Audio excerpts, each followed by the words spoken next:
Miguel, thanks so much for the time, man. Really appreciate it. Yeah, man. It's always a pleasure talking to you guys, and excited that we're approaching another season. Yeah, man, it's exciting. You guys made a lot of moves this off season, a lot of bats that you had. Did you predict the Soler move? I thought I saw like a clip going around you on Chris Rose's show. Did you predict that you guys were going to end up signing him? Like, did you have inside info on that, or did you have like a gut feeling, or did you know he wanted to be here like that? Because I was like, that's pretty wild if you knew that they were going to bring him in.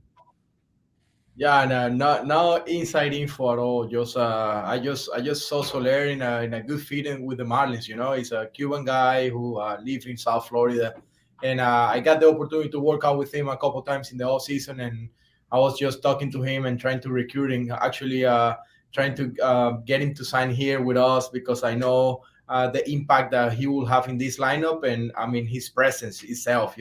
Not just with the team, but with the community, all the Cuban people in Miami. I'm so excited for them, because they need a big time player like Soler, and coming from the MVP World Series and all of that. I mean, make a great pickup for us. Yeah, we were talking. Go ahead, Leroy. Miggy, you've been through it all because you're one of the longest tenured Marlins. We were just having this conversation before. It's like, I mean, this is probably one of the longest periods of time we've had a player that we could talk to that's been through it all, along with a skipper, along with Don Mattingly. We're not used to this down here. But how are you feeling now when you've seen over the past few years they've built the pitching staff, and now you're starting to get the bats to where do you get the feeling like, wow, man, they're really doing something here. We're building something, and we can really have something that's sustainable instead of just a good year every now and then? Yeah, definitely. I feel like the organization has been doing a great job piecing out this lineup and actually having a deep, really deep farm system as well. Mm-hmm. We can't win and be sustainable just with the team in the big leagues.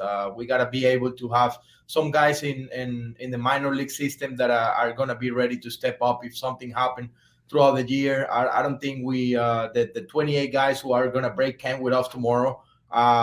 Are going to be the only ones that are going to be playing the games. I feel like we're going to need so much of that, and I feel like the organization is in such a better place than a couple years ago because we got talent in the big leagues, talent in the minor league system, and I mean I'm seeing the commitment of not just from the players or from the coaching staff, but from the front office as well. Like getting a team that is going to be a competitor. And we've been saying that we're going to compete every single day. We're going to be fun to watch. But at the end of the day, we got to get results as well, for the fans to be happy and for them to continue to support us. So, I mean, that's what we're looking for. We're looking for being a sustainable winner, not just for this year, but I mean, we got to start somewhere, and this is a year that we're looking to start. By the way, I should mention for the fans out there, the Marlins are taking over the Wynwood Walls today from 4 to 7 p.m. Free admission, free ballpark snacks for everybody who wants to get out there. The home opener is Thursday, April 14th. You guys get your tickets at marlins.com. We're giving away a family 4-pack before the end of today's show. Opening day coming up on Friday as the Marlins are taking on the San Francisco Giants, and the Marlins are going to have celebrations at Duffy's in Fort Lauderdale and Kendall. You guys, after that series, Miguel, you guys are taking on the Angels. Are you excited? Have you gotten the chance? I don't think you have. Are you excited for the chance to maybe to go up against Ohtani? Yeah, I mean, I never play against him. He just got to the league last year actually, and I feel it's gonna be a good challenge for us going to the West Coast, the first series of the year. Good thing about it is we're gonna knock those games out already. Like we don't have to go back to San Francisco in August or something like that. We have to go to the West Coast quite a bit this year, but I think this first couple series are gonna give us a really good understanding of where we are as a team. Especially after a shortened sprint training, we never had like a 3 weeks, three and a half weeks sprint training before. So we're looking forward, to start playing games that matters and see where we think how we look as a team together. And I mean, pretty excited about this first couple series. I got a Miggy on the phone, I believe. Here. Perfect. Can you guys hear me now? Yeah, you sound good, man. Yeah, so I was just asking you with the short sprint training, you're a veteran. How did you? I know you did like you already gathered everybody for the off-season workouts, but did you like a shortened spring training in any way? Like, was it? I don't know. Was it? You don't kind of get into the malaise of doing 4 weeks of spring training. How did you like it? Well, the thing is, like, if you prepare for this, for like to having a 4 week spring training beforehand, I think we will be in a better place. But this one was kind of weird and kind of happens all of a sudden that we didn't have a chance to actually prepare for just a 4 week spring training. So it was a little bit different. Yeah. I think, I got all the at-bats that I feel I needed. But at the end of the day, you have to, as a baseball player, baseball is a sport that sometimes it's not just depending on you getting on base and hitting a double or a triple to get through all those bases and the things that you have to do to be ready for a season. So I think there's a lot of, in a 4 week sprint training, you play, I don't know, I play like 10 games or 12 games or something like that. I got a lot of like a checklist box that I continue to need to fill out, like going first and third, going first to home in a play.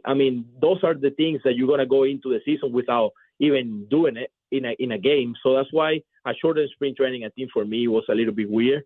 But if this is gonna happen again, I think we will be better prepared.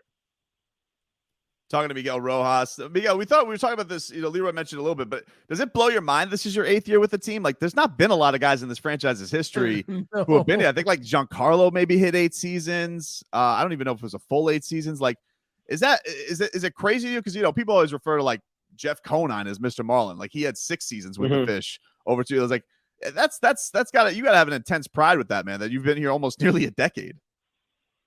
Yeah, I take extremely proud that I've been in part of this organization for so long. I feel like every time I get a chance to go back and reflect on my years with the old uniform, and then actually in 2019 coming to the new colors of the Marlins and all that, I feel like, not just for me, but for my whole family, we're extremely happy and blessed that we've been part of this community and this organization for so long.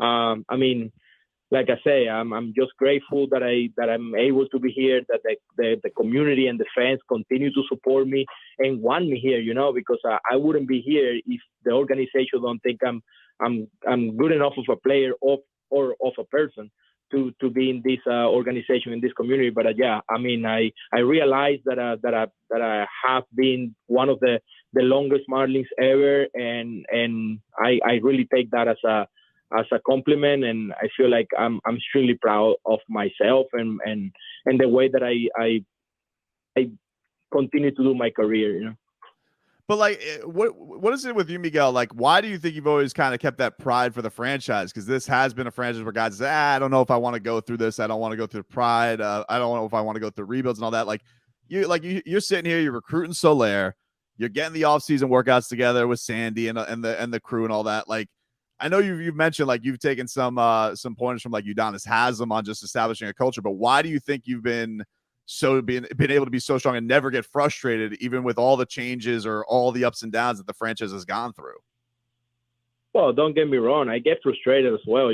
Like I never like to lose or to be part of something that is going to be tough to navigate. 3 years ago, it was really tough losing 100 games and being part of that is not easy. And I get frustrated as well. But I'm not going to do anything just saying, oh, no, this is too hard for me. And this is too hard for us as a team. I'm just going to step out and go somewhere else and trying to win somewhere else. I took it personal, and I feel like this is a decision that the players have to make. When you want to be part of something and you really buy into the plans this front office brought a couple years ago, and you got a commitment with them is that you want to be here and you want to be part of this. You got to follow up with actions. It's not just the words that you say that, yeah, you want to be here.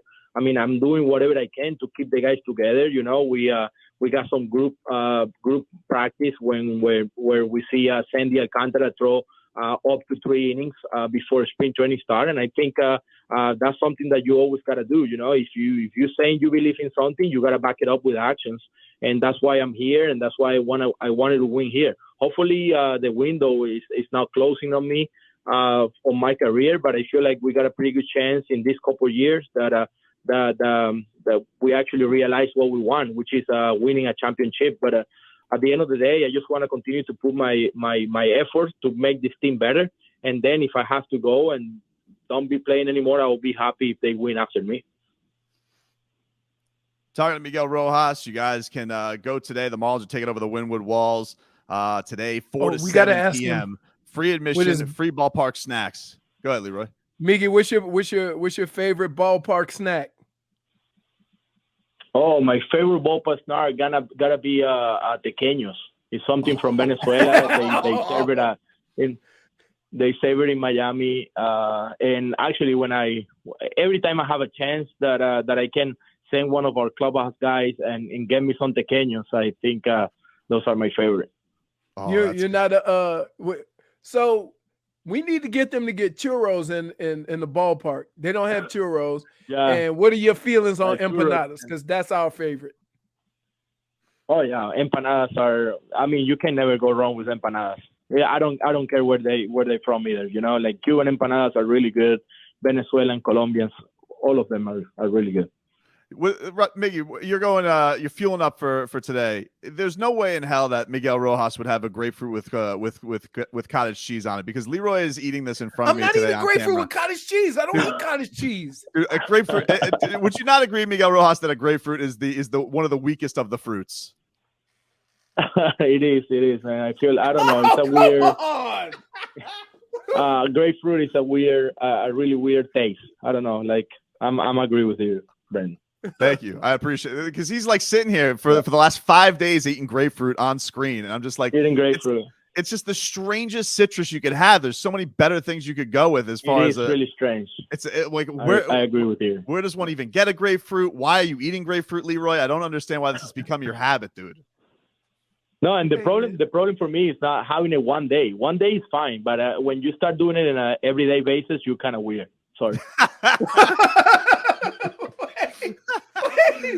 Oh man! Before we get you out of here, Miggy, you went to the Bad Bunny concert this weekend. How was that? Did you enjoy yourself? I did, man. I'm such a fan of Bad Bunny. I feel like he becoming one of the biggest icon in my generation. To be honest with you, Latin America.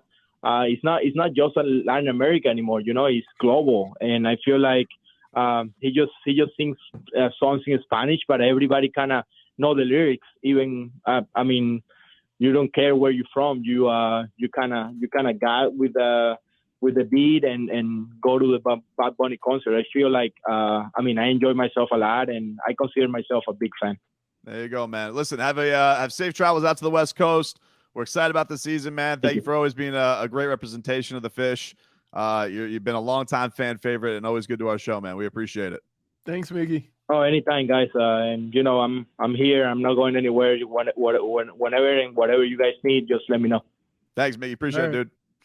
That's Miguel Rojas. You guys can go check him out. Marlins today taking over the Wynwood Walls hold on. Look at the plugs in. Let me get the plugs in. Let me get the plugs in. Marlins taking over the Wynwood Walls today, 4 to 7 p.m. Free admission, free ballpark snacks. Home opener next Thursday, April 14th. Marlins.com to get your tickets. And opening day is coming up Friday, April 8th. You can join the Marlins for opening day celebrations at Duffy's in Fort Lauderdale and Kendall. What? Grapefruit's weird, dude. It's weird. It's not. It's a weird fruit. It doesn't even taste bitter. He said you're weird. You're weird, dude. He actually came out and said that. Really?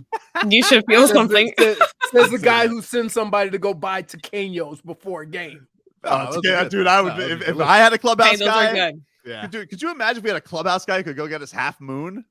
Ooh. Oh, we need to get interns back. Oh, you guys don't remember who was we had an intern one time, and we would I forgot his name, and we sent him to go get some emergency because everybody had the sniffles. I said, go get here. I gave him $20. Go get some emergency, the biggest box you could find. Right? He comes back. with a first aid kit. I say, hey man, I said emergency. He say, I don't do vitamins, dog. What does that even mean? I don't know. But Oh, that's how that went. Sent him to Walgreens to get emergency, and he came back with a first aid kit.